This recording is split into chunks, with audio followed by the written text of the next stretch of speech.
नमस्कार। गायत्री स्नातकोत्तर कॉलेज सांचौर की ऑनलाइन क्लास में आपका स्वागत है। प्रिय विद्यार्थियों, आज हम बीए पार्ट प्रथम विषय इतिहास में जाति प्रथा व उसकी उत्पत्ति के सिद्धांतों का अध्ययन करेंगे। तो देखिए, रामायण और महाभारत व स्मृति ग्रंथों की सामग्री से ऐसा आभास होता है कि उस युग में हिंदुओं के सामाजिक, धार्मिक और सांस्थानिक जो स्थिति थी उसकी पूरी नींव रखी जा चुकी थी और इनमें जाति प्रथा एक महत्वपूर्ण थी। जाति किसे कहते हैं, जाति से क्या तात्पर्य है, ये विषय अत्यंत विवाद का है। विद्वान अपने अपने तरीके से परिभाषाएं देते हैं। भारतीय जाति प्रथा की समस्त विशेषताओं को अभिव्यक्त करने वाली परिभाषा अभी तक उपलब्ध नहीं हुई है और इतिहासकार स्मिथ के अनुसार जाति उन परिवारों का एक समूह है जो धार्मिक क्रियाविधि की विशुद्धता को, विशेषकर खान पान और वैवाहिक संबंध की पवित्रता को, विशिष्ट नियमों का पालन करने के लिए परस्पर संगठित हैं। हर्बर्ट रिजले के अनुसार जाति परिवारों के संगठन या समूह को कहते हैं और उस समूह के सदस्यों का एक ही नाम होता है जो किसी ईश्वरीय या महान मानवीय अस्तित्व से संबंधित होता है। उनका एक ही व्यवसाय होता है और योग्य व्यक्तियों के विचारानुसार वे एक संयुक्त समुदाय माने जाते हैं। ऐसा कहने वाले विद्वान हैं, उनका नाम है हर्बर्ट रिजले। भारतीय इतिहासकार R.N. मुखर्जी जाति के बारे में कहते हैं कि जाति जन्म पर आधारित सामाजिक संस्कार और वर्ग विभाजन की वह गतिशील व्यवस्था है जो आवागमन, खान पान, विवाह, व्यवसाय और सामाजिक रहवास के संबंध में अपने सदस्यों पर नियम या प्रतिबंध लागू करवाती हैं। डॉक्टर श्याम शास्त्री का कथन है कि आहार और विवाह संबंधी सामाजिक प्रतिकत्व को ही जाति कहते हैं।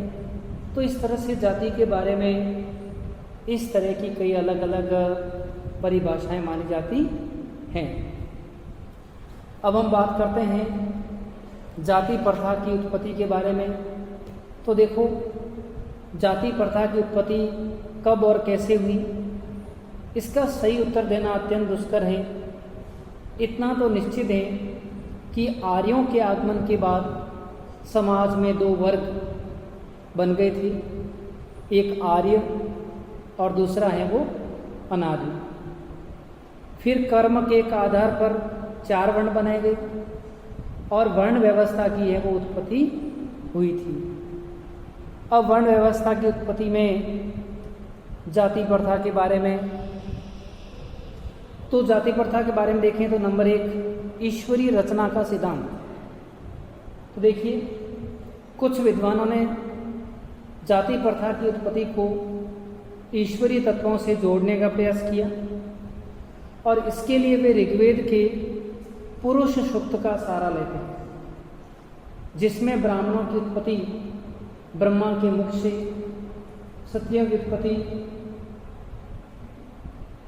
की उत्पत्ति भुजाओं से, वैश्यों की उत्पत्ति जंघाओं से और शूद्रों की उत्पत्ति उस परम पुरुष विराट पुरुष के चरणों से मानी गई हैं।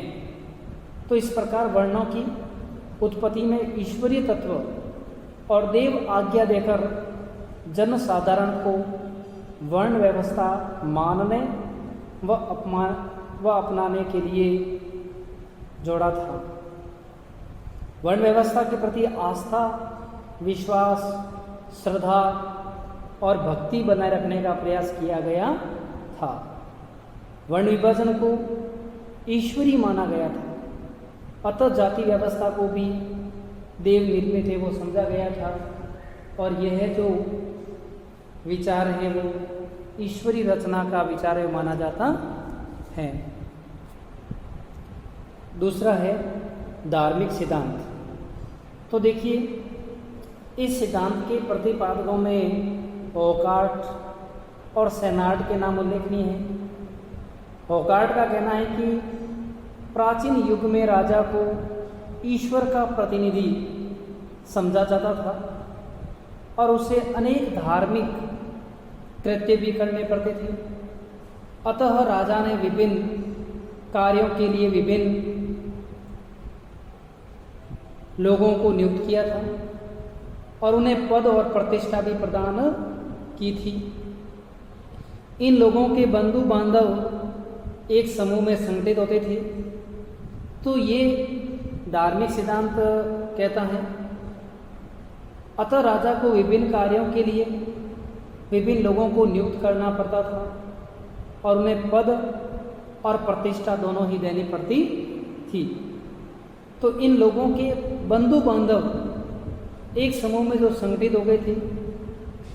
दूसरा, सोनार्ड की मान्यता है कि लोग अलग अलग कुल देवता की पूजा करते थे और उनके वंशज अपने आप को उसी कुल देवता की संतान समझने लगे थे। एक देवता को मानने वालों ने दूसरे देवता को मानने वालों के साथ खान पान और वैवाहिक संबंधों आदि के मामलों में प्रतिबंध लगाने शुरू कर दिए थे। तो इस प्रकार भिन्न भिन्न समूहों का है वो जन्म हुआ था। तो ये कौन सा सिद्धांत कहलाता है? धार्मिक सिद्धांत। तीसरा है राजनीतिक सिद्धांत।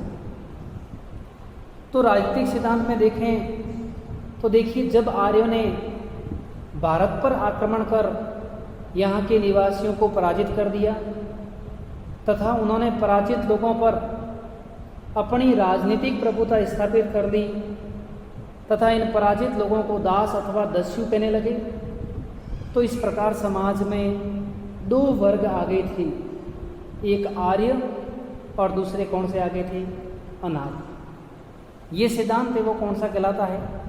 राजनीतिक सिद्धांत।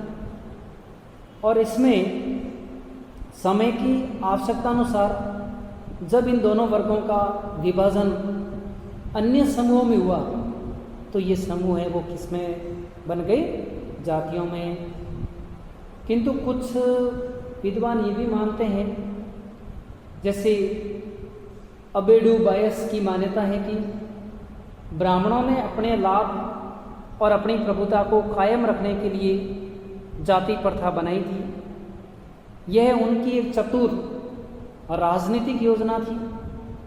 उन्होंने धार्मिक कृत्यों के संपादन का एकाधिकार अपने पास रखकर समाज के अन्य लोगों को अपने नियंत्रण में रखने की योजना बनाई और जाति प्रथा इसी योजना का ही एक परिणाम मानी जाती थी।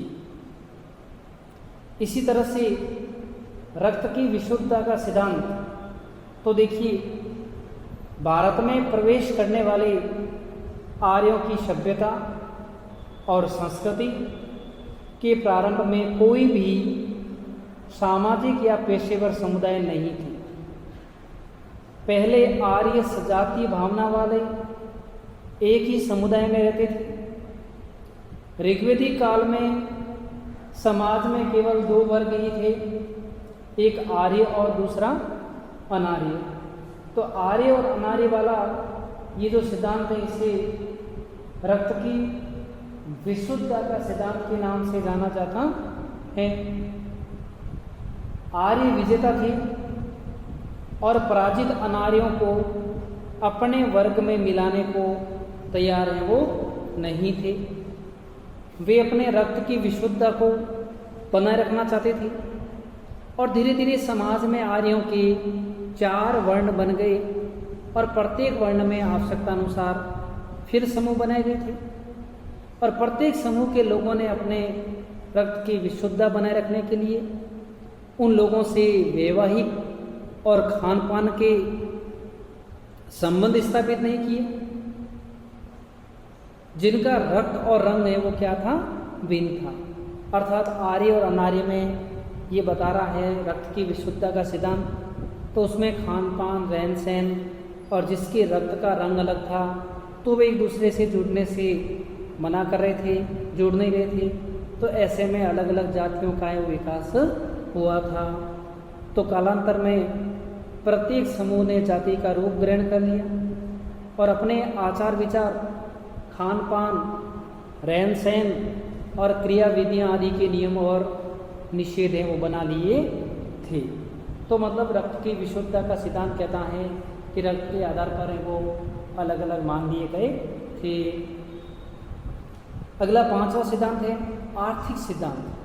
तो देखिए, वेजिल इवेटसन तथा कुछ अन्य विद्वानों की मान्यता है कि जाति प्रथा की उत्पत्ति आर्थिक हितों की सुरक्षा का परिणाम थी और सभ्यता के विकास के साथ साथ नए नए व्यवसाय भी फैलने लगे और धीरे धीरे व्यवसाय आर्थिक संघों में संगठित हो गए और कालांतर में अपने अपने व्यवसाय के हितों की रक्षा के लिए व्यवसाय को वंश परंपरागत बना दिया गया था और इसी से जाति प्रथा की उत्पत्ति हुई थी।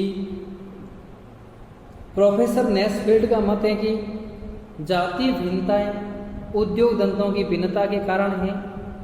जेएस मिल की मान्यता है कि व्यवसायों की ऊंच नीच की भावना से जाति प्रथा में ऊंच नीच की भावना है वो आ गई थी और कुछ विद्वानों की मान्यता है कि जाति प्रथा का निर्माण आवश्यकता अनुसार श्रम विभाजन के आधार पर है वो हुआ है।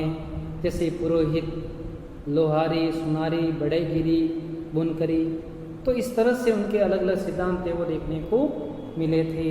तो ये सिद्धांत कहलाता है आर्थिक सिद्धांत। अर्थात जिसने जैसा कार्य शुरू किया उसके आधार पर उसका यह जाति है वो बना दी गई। अब है भौगोलिक सिद्धांत।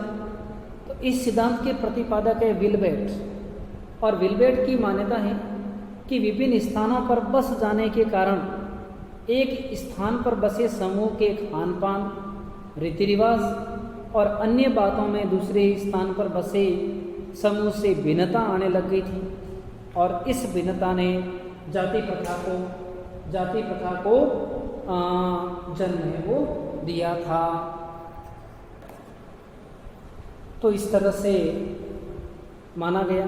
तो इस प्रकार जाति प्रथा की उत्पत्ति के संबंध में अनेक सिद्धांत प्रतिपादित किए गए, परंतु किसी एक को भी पूरी तरह से स्वीकार करना उचित नहीं होगा। तो इस तरह उपयुक्त भिन्न भिन्न मतों एवं सिद्धांतों के आधार पर हम यही कह सकते हैं कि जाति व्यवस्था का विकास क्रमशः हुआ होगा और भारतीय जाति व्यवस्था भौगोलिक, राजनीतिक, सामाजिक, धार्मिक एवं आर्थिक कारणों की अंतरक्रिया का परिणाम मानी जाती है। अर्थात जाति के बारे में कोई एक मत नहीं कह सकता, सभी के अपने अपने अलग अलग हैं वो मत माने जाते हैं और सभी ने अपने अलग अलग मतों के माध्यम से इसे प्रमाणित है वो किया था। धन्यवाद।